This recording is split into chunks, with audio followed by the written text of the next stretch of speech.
Tonight, Paul O'Grady and his Merseyside mates, Jennifer Ellison, Natasha Hamilton and Philip Olivier, have come to the city of Palermo on the Italian island of Sicily to go ghost hunting with Yvette Fielding. The group are currently investigating the very creepy Carini Castle on the outskirts of the city. They have already heard what they believe to be the cries of Laura Lanza, a baroness of the castle who was murdered with her lover in the 16th century. What's up with there? Yvette is now leading the group to the first floor of the castle in search of more evidence of spooks.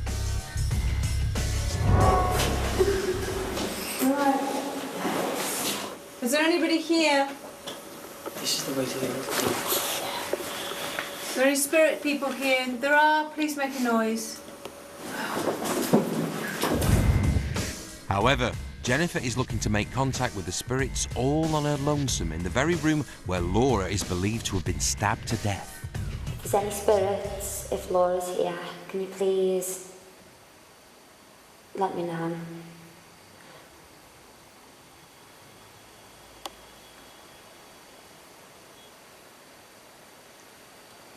Oh my God, I heard a woman scream. Laura, if that's your scream, then please, please let me know that you're there.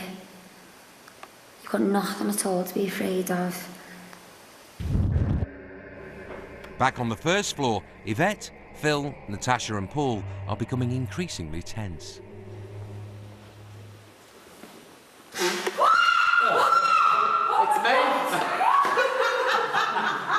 Yeah, you look at me asses, huh? Jesus. Oh, gosh. I have never screamed like that in my life until now. Oh my God.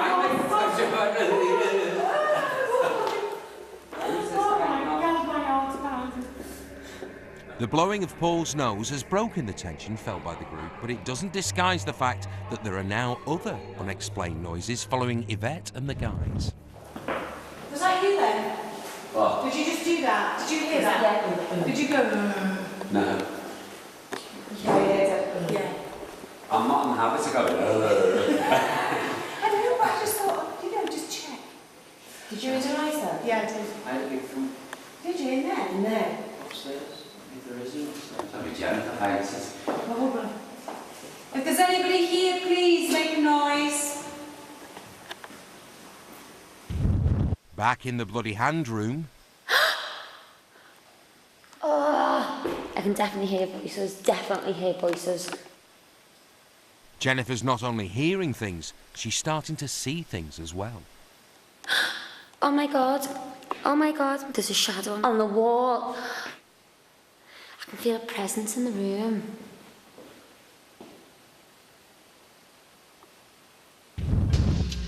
Keeping a watchful eye on events within the castle from the safety of the taxi parked outside is Professor Geoffrey Beattie. It's interesting the way that the group's divided at this point. Paul selected Jennifer to be on her own. And I don't think it's because he's a sadist that he wants her to suffer in this dark room on her own. I think it's because that she's potentially a negative influence on the group. She's not in the business of inhibiting her fear responses, and I think that will make the group more frightened. That's why he's decided that she should go off on her own. Jennifer. Not me, but I'm not saying I am. I know I'm gonna get left on me. Her behaviour is very interesting now because it's not as dramatic as what it was when she was with the group. Oh my God, I heard a woman scream. Laura, if that's your scream, then please, please let me know that you're there. And the reason it's not so dramatic is she's not inviting the others to witness it and to look after her as a consequence. Now, it's fascinating, of course, the way that tension builds up within a group, and sometimes you need a very small thing to spark off laughter. Paul blows his nose, Natasha jumps, and they all fall about laughing. It's me. Now you'll give me asses, huh? Jesus. Psychologically, what is all that about? And laughter is a very bonding human emotional expression. It's a way of saying we're all on the same plane, unconsciously we're all together. So what we've got now is a very tight group of 3, all laughing together, and Jennifer off on her own, not being as dramatic as she was a few minutes ago. It's so weird because I can't be in the presence of someone. I'm not afraid. Normally, I'd be petrified here on my own, but I feel totally safe. Feeling totally safe, crouched in a corner, Jennifer believes she spent enough time on her own and goes to find the others. Who's in here with us?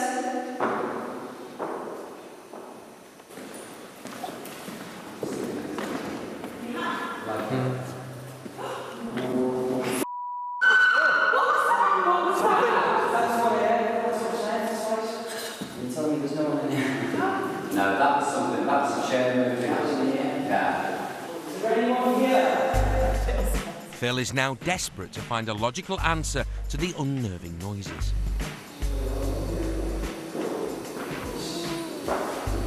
That's the ultimate. Unfortunately for him, he can't find them. Make a noise or do something.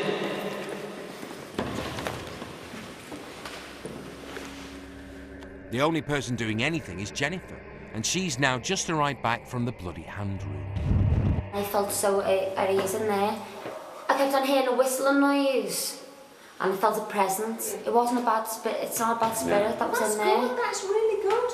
I think you've been very brave going on your own.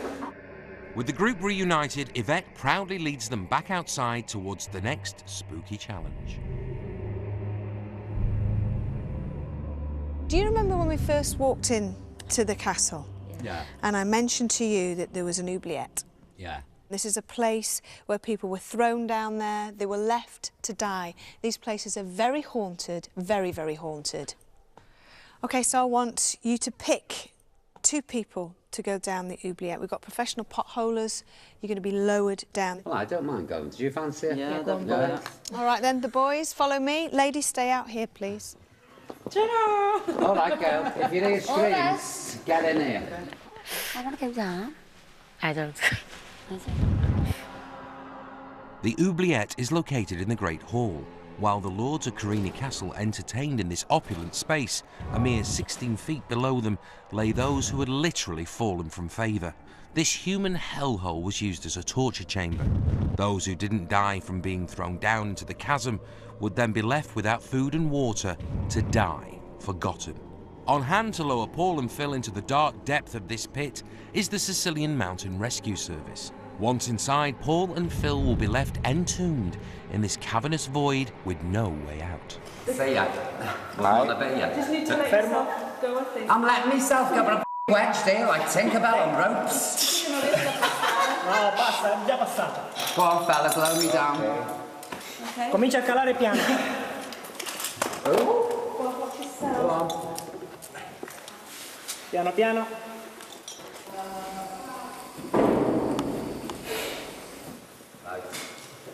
Okay. Basta. Well done, do me hoops. Cala piano. I'll die if you'll piss off and leave. Leave, we'll see. See you in a bit, Paul. I feel like Indiana Jones. I know. Outside, Yvette, keen that the girls don't miss out, has lined up a little temple of doom of their very own. Right then, the boys are all settled. No screaming yet. Are you happy to go off in a cold, dark, damp, dank, claustrophobic place? Yeah, go on. Happy for that? Yeah, we'll have a go. Right, follow me. Come on. She's taking them to Carini's second oubliette. Located in a part of the castle built later than the original 11th century structure, this oubliette was used for the very same purpose as the first: death and misery. Our medium believes that this pit is haunted by the spirit of an aggressive male. Once again, the Sicilian Mountain Rescue Service are on hand to lower our beauties into the lair of the beast. Natasha, it's horrible! I cannot believe we're doing this. Bye, bye, bye. There she is.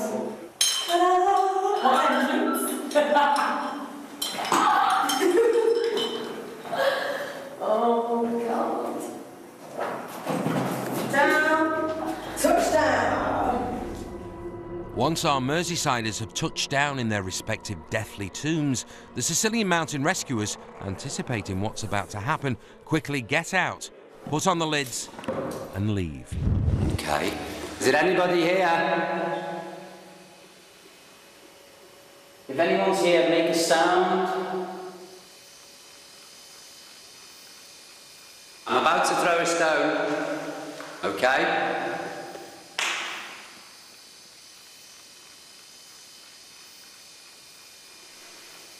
No. They're not playing? They're not, no. I tell you what, I'm glad I'm down here with you. I wouldn't want to be here with James. I wouldn't want to be here. Where are you? Oh, alright, don't scream that much though, because I'll myself. If there's anyone here, can you please tap Natasha on the No, don't be saying that. No, let's not tap each other. Don't forget you're filming. Oh, sorry. This is weird. Do you know why? Because I think of all the people who've been killed. Come on. Okay, I was thinking about sunbathing on the beach. Hello? Hear that? If there's any spirits, anyone who's been killed in this room... What the hell was that? It's me. I walked into the wall. Oh. Over in the other oubliette, Paul is realising the sense of hopelessness these dark pits hold. You know, we're sat here trapped. Like, if that lot all went now, we'd be we'd have to spend the night here.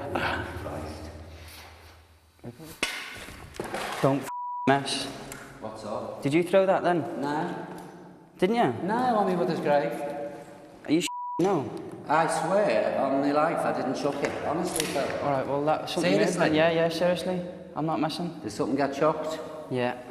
Did it? Yeah. Well, you heard it then. I did, but I thought it was you stood on the stone. If there's any spirits here, I'm a big skeptic, so please do something. Making a career out of being a skeptic is Professor Jeffrey Beattie. It's very interesting seeing how the boys and the girls are coping differently in this particular situation.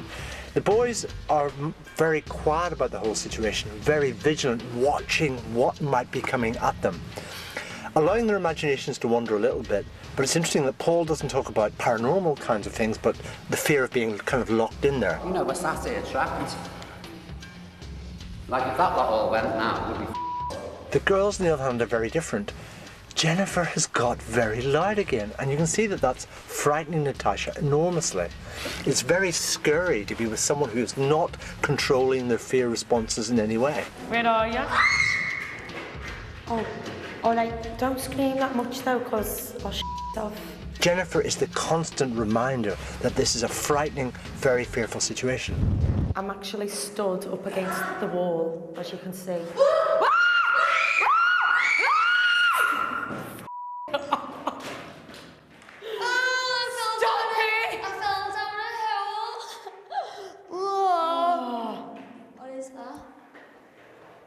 It's a hole, look.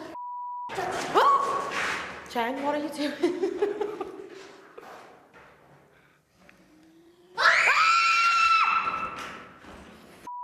Now, who's that? Hello? Following the incidents of the hole and the strange noise, Jennifer and Natasha quickly compose themselves. God. But for how long? As I was saying before, we freaked out.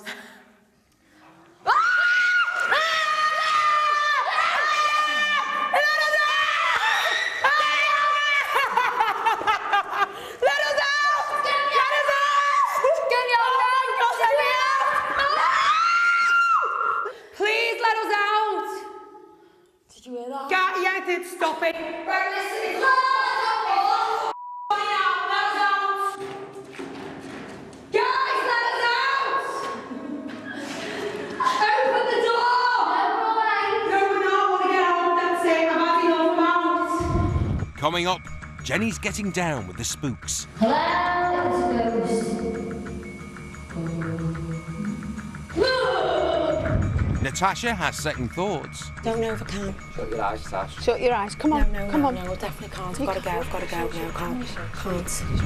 And Paul goes on a rant. Vicious, vindictive, malevolent, nasty, bitter, twisted, lonely old woman.